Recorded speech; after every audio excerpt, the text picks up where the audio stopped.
72 लाल निशान। बालकनी से बाहर देखते हुए अनन्या ने बड़े ही मासूमियत से पूछा, क्या वो चला गया? अरशद ने तीखी नजरों से उसे देखा। अनन्या को अजीब लगा। उसने जैसे ही अरशद की तपती नजर खुद पर महसूस की, उसने अपनी नजरें झुका ली। उसने तुमसे क्या कहा? कहते हुए अरशद ने अनन्या का चेहरा ऊपर को कर दिया। अनन्या ने भोलेपन से उसे देखा और बोली, कुछ भी तो नहीं, वो बस मुझे देखने आए थे।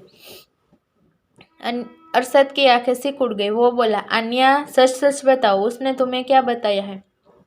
अनन्या पाउट बनाया और मुन्ना ने जो कहा था उस बारे में सोचने लगी। अगर मैंने अरशद को बताया मुन्ना भाई ने मुझे क्वीन के बारे में बताया है तो उन्हें बहुत डांट पड़ेगी। अगर नहीं बताया तो मुझे डांट पड़ेगी। अगर अरशद को पता चला मुझे नुकसान पहुंचाने वाली क्वीन की बहन थी तो वो क्वीन से बदला लेगा, और नहीं बताया तो वो बस मुझे डांट पड़ेगी और सब नॉर्मल ही रहेगा। इस बारे में सोचते हुए अनन्या ने डिसाइड किया वो अरशद को कुछ नहीं बताएगी। वो बोली, सच में उन्होंने मुझे कुछ नहीं बताया? यह सुनते ही अरशद का चेहरा एकदम कठोर हो गया। वो जानता था जब तक वो दोनों मिलकर कुछ गड़बड़ नहीं कर लेते तब तक उसे कुछ पता नहीं चलने वाला था।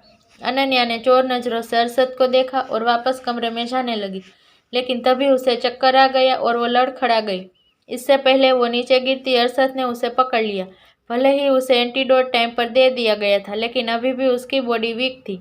उसने थोड़ा डरते हुए अरशद को देखा। अरशद ने उसे अपनी बाहों में उठा लिया और बोला, अभी भी तुम्हें रेस्ट की सख्त जरूरत है, हर वक्त उछल कूद मत करते रहो। अनन्या ने कहा, मैं पूरे दिन रेस्ट ही कर रही थी। अगर मैं थोड़ा चलूंगी नहीं तो पता कैसे चलेगा मैं रिकवर कर रही हूँ भी या नहीं? अरशद ने उसे देखा और बोला, कुछ भी नहीं। अनन्या को बेड पर बिठाने के बाद उसने तुरंत एक कॉल किया और बोला, पता करो वो क्या करने वाला है। यह सुनकर अनन्या थोड़ा सोच में पड़ गई। मुन्ना ने उसे बताया था उसने क्वीन को ड्रग्स देकर कुछ आदमियों को उसके साथ बंद कर दिया था, क्योंकि उसने अरशद को ड्रग्स दिया था और अब उस लड़की ने उसे ड्रग्स दिया था। तो क्या वो उसके साथ भी? नहीं नहीं, यह सही नहीं है। मुझे अरशद को बताना होगा। जरूर मुन्ना भाई उस लड़की को किडनैप करने गए हैं। इस बारे में सोचते हुए अनन्या ने अरशद को देखा जो फोन पर किसी से बात कर रहा था। कुछ देर बात करने के बाद अरशद ने देखा अनन्या कुछ परेशान लग रही थी। वो उसके पास गया और उसके गाल पर हाथ रखते हुए बोला, आर यू ओके? अनन्या ने नामे सिर हिलाया और बोली, वो मुझे तुम्हें कुछ बताना है। हाँ, मैं सुन रहा हूँ। अपनी उंगलियों को एक दूसरे में फंसाते हुए अनन्या ने धीरे से कहा, वो मुझे लगता है मुन्ना भाई उसे किडनैप करने गए हैं। यह सुनते ही अरशद को सब समझ आ गया। वो बोला, डोंट वरी, वो ऐसा कुछ नहीं करेगा। लेकिन अनन्या ने कुछ कहना चाहा, लेकिन अरशद ने उसे आगे बोलने ही नहीं दिया। मैंने कहा ना, कुछ नहीं होगा। लेकिन अनन्या अभी भी इस बारे में सोचकर थोड़ी परेशान हो रही थी। उसने देखा था उस लड़की का एक बॉयफ्रेंड था और वो नहीं चाहती थी उसकी लाइफ स्पॉइल हो। भले ही उसने उसके साथ गलत किया था, पर क्या उसने वो अपनी बहन के लिए नहीं किया था? अरशद ने देखा वो अभी भी परेशान है। अनन्या ने मासूमियत से उसे देखते हुए बोली, अरशद, क्या क्वीन तुमसे बदला लेने वाली है? उसने तुम पर भी अटैक भी करवाया था। क्या वो फिर से तुम्हें नुकसान पहुंचाने वाली है? तो मुन्ना ने तुम्हें सब सच बता दिया? कहते हुए अरशद के चेहरे पर एक बार फिर गुस्से की लकीरें उभरने लगी।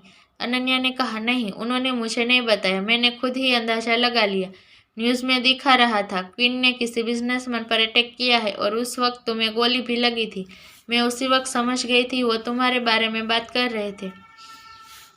अरशद कभी नहीं चाहता था अनन्या को यह कुछ पता चले। बिजनेस की दुनिया, पॉलिटिक्स की दुनिया और अंडरवर्ल्ड, ये तीनों एक दूसरे से जुड़ा था और अब फिल्मी दुनिया भी धीरे धीरे अंडरवर्ल्ड के कंट्रोल में आ रही थी। देखने में यह सब बहुत ही नॉर्मल लगता था, लेकिन असल में यह बेहद घिनौना और डरावना था। अरशद ने हमेशा से ही अनन्या को इन सब से दूर रखा था, लेकिन मुन्ना एक ऐसा इंसान था जो हर बार खुद तो मुसीबत में पड़ता था, साथ में अनन्या को भी अपनी मुसीबतों का हिस्सेदार बना लेता था। मुन्ना का ख्याल आते ही अरशद ने पूछा, उस नालायक ने मुझे और क्या क्या बताया है? इस पर अनन्या ने अपना सिर झुका लिया। यह देख अरशद ने उसे अपने करीब खींच लिया। अनन्या इसके लिए बिल्कुल भी तैयार नहीं थी। उसने हैरान होकर अरशद को देखा और अगले ही पल उसके गाल लाल हो गए, लेकिन अरशद अभी भी सीरियस था। वो बोला, मैं नहीं चाहता तुम इन सब के बारे में सोचो। मैं दोबारा से इस बारे में एक वर्ड भी नहीं सुनना चाहता। अनन्या के गालों पर आई शर्म की लाली गुस्से में बदल गई। वो कैसे इस बारे में एकदम से सोचना बंद कर देती। तभी बटलर डोर पर नॉक करते हुए डिनर के लिए पूछा। अरशद ने उसे डिनर कमरे में लाने को कह दिया। मेड डिनर का कॉफी टेबल पर रखकर चली गई। फिर से बेस्वाद खाना देखते हुए अनन्या ने अपना मुंह बनाया और कहा, मुझे भूख नहीं है। तो अरशद ने पूछा, तुम्हें भूख क्यों नहीं लगी? क्या तुमने इवनिंग में कुछ खाया था? अनन्या बोली, नहीं, मैंने इवनिंग में कुछ नहीं खाया था, बस मुझे अभी भूख नहीं लगी, तुम खा लो। अरशद ने यह सुना और झुककर उसे अपनी बाहों में उठा लिया। अनन्या बच्चों की तरह छिड़ते हुए बोली, मुझे सच में भूख नहीं है, मुझे नहीं खाना, तुम मेरे साथ जबरदस्ती नहीं कर सकते। अरशद ने उसे सोफे पर बिठा दिया और खुद उसे खिलाने लगा। अनन्या को लगा वो रो देगी, लेकिन अरशद ने उसे उसके हिस्से का पूरा खाना खिला दिया। अरशद ने देखा वो उसे गुस्से में देख रही है, लेकिन कुछ भी बोल नहीं सकती थी। अरशद ने उसकी नाक खींचते हुए बोला, क्या तुम्हें कुछ और खाना है? अनन्या ने रिएक्ट नहीं किया। पहले ही उसके साथ बहुत जुल्म हो रहे थे, लेकिन तभी पता नहीं कहाँ से अरशद के हाथों में 2 चॉकलेट आ गई। उसे टेबल पर रखते हुए बोला, विशाल ने तुम्हारे लिए यह चॉकलेट दी थी, लेकिन अब जब तुम्हें भूख नहीं है तो मैं इसे किसी और को दे दूंगा। अनन्या ने जैसे ही चॉकलेट को देखा उसकी आंखें चमक उठी। उसे वो बहुत पसंद थी। वो कैसे उसे किसी और को देने दे सकती थी? उसने तुरंत चॉकलेट टेबल से उठा ली और नजरें चुराते हुए बोली, विशाल अंकल ने कितने प्यार से मेरे लिए इसे खरीदा है। अगर तुमने किसी और को दे दी तो उन्हें बुरा लगेगा। वैसे भी यह ज्यादा नहीं है, मैं इसे खा लूंगी।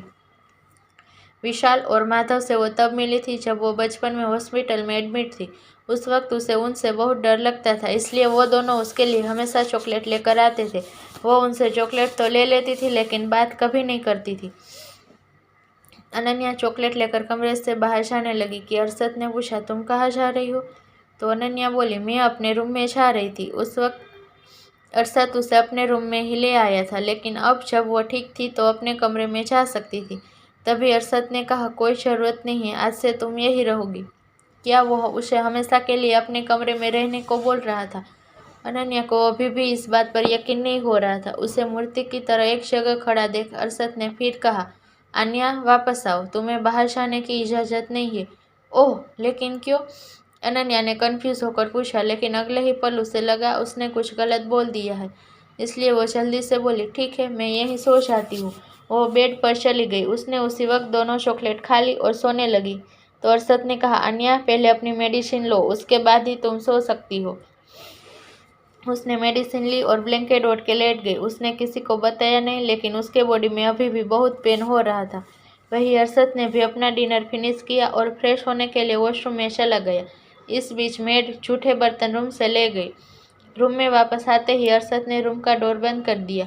दरवाज़ा बंद होने की आवाज़ से ही अनन्या का दिल धड़कन सब बढ़ गई और जो थोड़ी बहुत नींद उसे आ रही थी वो भी उड़ गई। तभी कमरे की लाइट भी बंद हो गई। अनन्या ने कसकर ब्लैंकेट को पकड़ लिया। उसने महसूस किया अरशद उसकी तरफ आ रहा था। तभी अरशद उसके राइट साइड में आकर लेट गया। कुछ देर तक कमरे में खामोशी छाई रही। किसी को भी नींद नहीं आ रही थी। अनन्या ने झिझकते हुए बोला, अरशद क्या तुम सो गए? अनन्या कुछ और भी बोलने वाली थी, लेकिन तभी उसने महसूस किया अरशद उसके और करीब आ गया है। तुम अभी तक सोए क्यों नहीं? वो मैं अनन्या को समझ ही नहीं आया वो क्या कहे। सो जाओ, कहते हुए अरशद ने उसे अपने सीने से लगा लिया। अनन्या को एकदम से लगा वो पागल हो जाएगी। पहले से ही उसने अपने शरीर में गुदगुदी हो रही थी और अब वो उसके इतने करीब थी। ऊपर से अरशद का हाथ उसकी कमर पर था। उसे समझ ही नहीं आ रहा था ऐसा क्यों हो रहा था। ऐसा तो था नहीं कि वो पहली बार अरशद के इतने करीब सोई थी, तो फिर आज उसकी बॉडी में इतनी हलचल क्यों हो रही थी? क्या ऐसा हो सकता था कि ड्रग्स का असर अभी भी पूरी तरह से ख़त्म नहीं हुआ था? अरशद को लगा कुछ गड़बड़ है। उसने साइड लैंप ऑन करके अनन्या को देखा। उसे पसीना आ रहा था और उसने अपने हाथों की मुठ्ठियाँ बना रखी थी। उसने उसका माथा छुआ तो वो गर्म था। अरशद थोड़ा हैरान था क्योंकि वो कुछ देर पहले एकदम ठीक थी। अनन्या ने रुआसी आवाज़ से कहा, अरशद मुझे कुछ हो रहा है, मुझे गुदगुदी हो रही है, ऐसा लग रहा है मेरी बॉडी पर बहुत सारे कीड़े रेंग रहे हैं। यह सुनकर अरशद भी थोड़ा परेशान हो गया। वहीं अनन्या को कंट्रोल नहीं हुआ और वो खुजली करने लगी। इसी बीच अरशद को उसके हाथों पर एक लाल निशान दिखा। उसने तुरंत लाइट ऑन की और वापस उसके पास आया। अनन्या के चेहरे पर भी कुछ लाल रेसिस हो गए थे। यह देखकर अरशद की आंखें सिकुड़ गई। उसने अनन्या की नाइटी थोड़ी ऊपर की ओर पाया। उसके पैरों पर भी वो लाल निशान थे। अरशद को जैसे याद आया। उसने फ़ोन लिया और किसी को कॉल करके कुछ इंस्ट्रक्शन दी। पहले अनन्या को गुदगुदी हो रही थी, लेकिन धीरे धीरे वो खुजली में तब्दील हो गई। उसकी बॉडी पर पहले से ही लाल निशान थे। ऊपर से उसकी बॉडी भी पेन कर रही थी और अब से उसे खुजली की वजह से उसे और तकलीफ होने लगी। यह देखकर अरशद ने उसका हाथ पकड़ लिया। अरशद, मुझे तकलीफ हो रही है, यह कहते हुए वो रोने लगी। अरशद ने उसे गोद में लिया और वॉशरूम में चला गया।